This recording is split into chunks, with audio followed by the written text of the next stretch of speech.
this time, I'd like to ask if there's any questions on the site selection process. We have a question.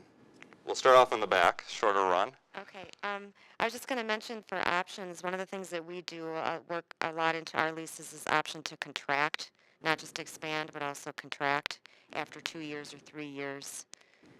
That's a Yeah. that's a good point.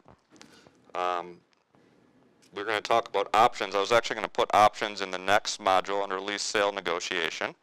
But let's remember that options to contract give you as much flexibility as options to expand. You don't see that very often, but it's very smart to do that.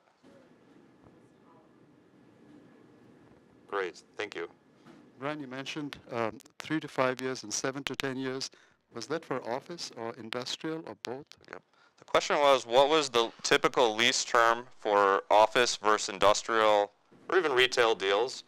If you're not asking for a lot of improvements to the space, if you don't need office built out, if you're just going to take it as is, you could possibly even do a 1-year deal.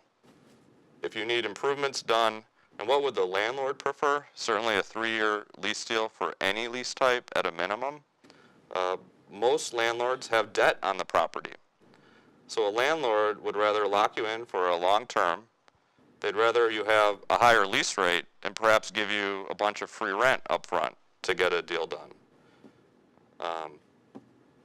So they're always looking to preserve the value of their asset. The way you do that is with long-term market lease deals.